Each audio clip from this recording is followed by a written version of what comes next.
Hey guys, this is your girl Alicia Pink, and today podcast will be about self-love and how we can learn to love ourselves.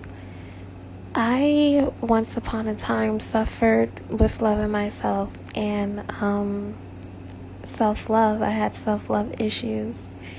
On my previous podcast, if you listen to them, I talk about how I had daddy issues and how my dad left when I was just a child, and from that point on I had abandonment issues, and I always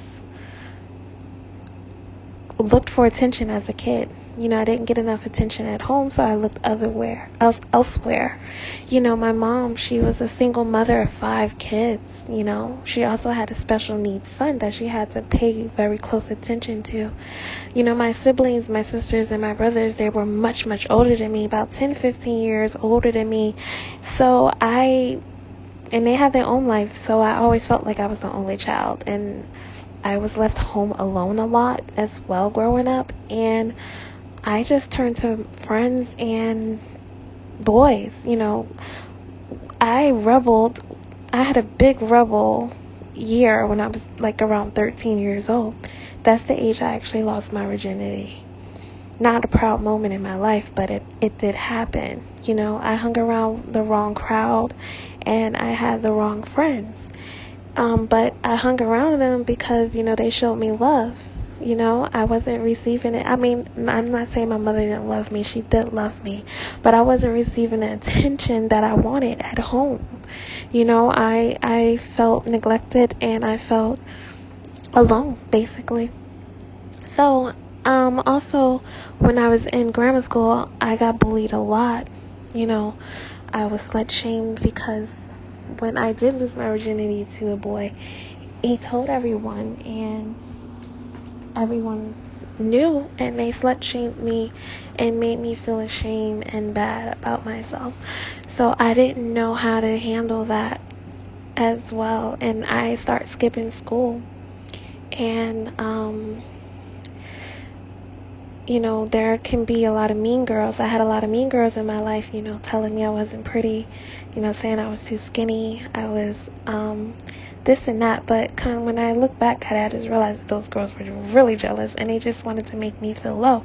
But I'm also reading a book called The 4 Agreements, and in the book it says you agree to things when people make assumptions about you, and you agree to it, then that becomes your reality.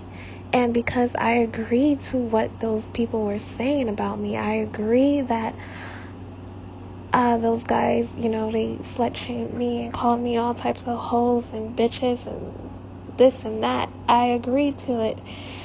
I accepted that. When I was failing in school and my mom or my sister called me stupid, I agreed to that. So I started failing school and I didn't do well and I got bad grades. When the girls bullied me and called me ugly and too skinny, I agreed to that, but then again, I was also a child and I didn't know any better. So, we agree to a lot of things.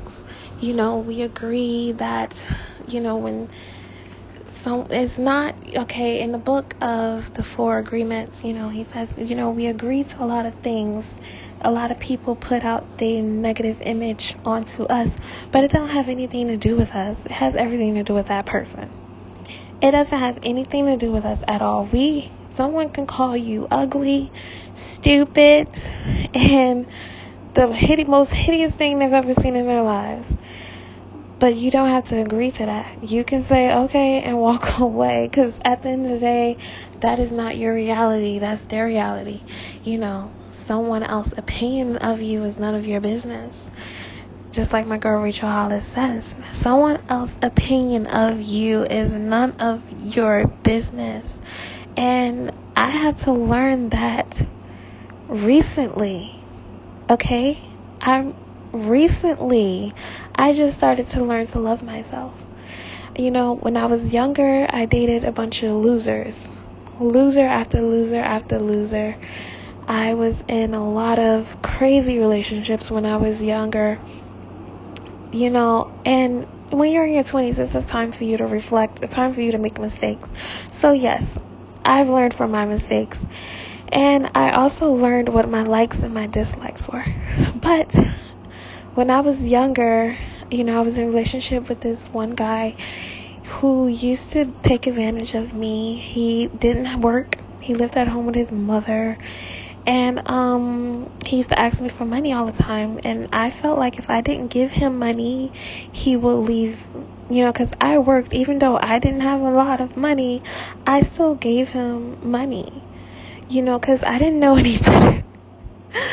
And so eventually I finally left him.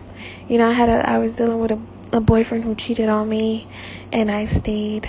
I dealt with a guy who was really possessive over me, but I viewed that as love. Thank God I left before things got physical. But yeah, we need to learn how to love ourselves, and how I learned to love myself. I start reading self-help books and things like that. The first self-help book that I ever read was called The Power of the Pussy. You can get that ebook on Amazon.com. That opened my eyes so wide. I was actually in a relationship with the boy that used me for money. And in her book, it was just so refreshing. She talked about, things about how men you should most definitely give a shot to. You turn down the guys that are good for you, and you always chase after the men that don't want you. And that was my reality.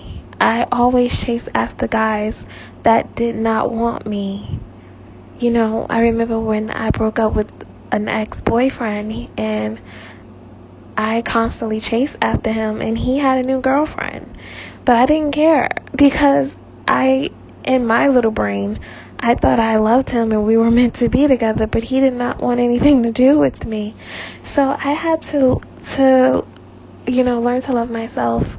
And that book, it seriously opened up my eyes. And from that point on, I just was like, okay, girl, you gotta learn to love yourself. Never chase after a man, and just do you. I also listen to affirmations, and I start saying mantras in the mirror, saying, you are amazing, you are awesome, I am, in the power of I am.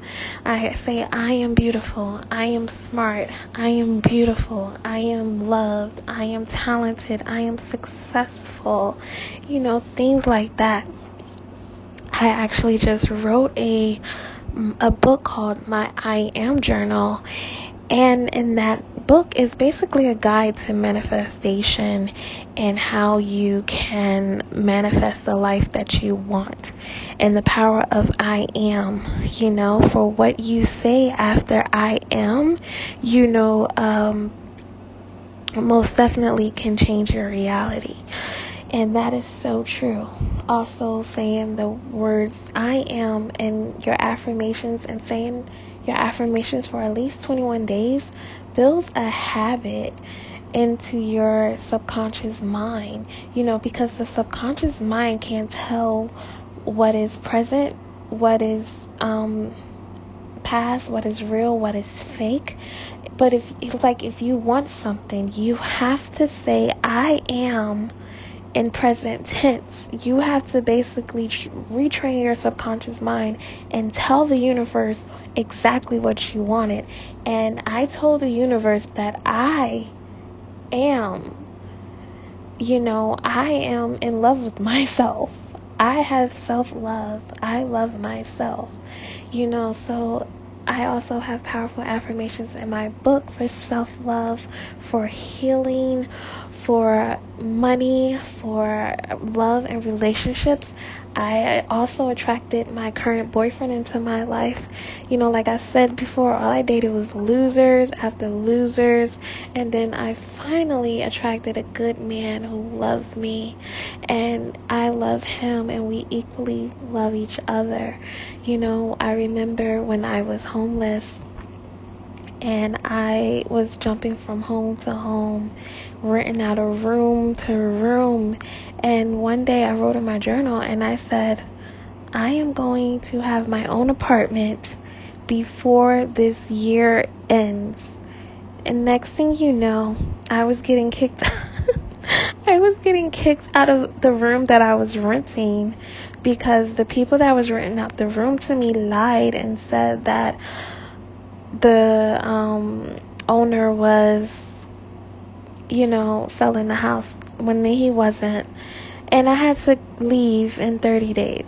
So I was in a panic because I didn't have anywhere to go. I didn't have any money.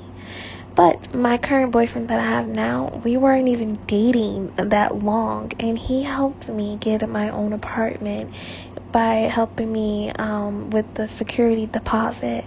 But when I first got kicked out, I didn't have anywhere to go. I was sleeping on the couch of my friend's house. And then about a couple of weeks, because I was actually supposed to move into an apartment, but they saying that it wasn't ready yet, and thank God I didn't put my money down yet. And the apartment that I'm currently living in now, I couldn't afford it at first, the security deposit, but he helped me out and I moved in right away. So me getting kicked out of that place was most definitely a blessing in disguise, and I most definitely manifested that miracle. And that was before I even found out what the law of attraction was and what the power of I am is, and the power of scripting and writing your life as a story like it's already happened. So guys, back to self-love. You can retrain your mind to love yourself. Self-love is taking care of yourself physically, mentally, and spiritually. Self-love is treating yourself, putting yourself first, and dating yourself, spending time with yourself alone, learning yourself. And guys, I truly believe that if you do have a problem with self-love, you should most definitely get my book. It's called My I Am Journal, and it will most definitely help you manifest. And it is a perfect guide for you. So yeah, guys, thank you for listening. This is Alicia Peak signing off. Have a lovely evening. Bye.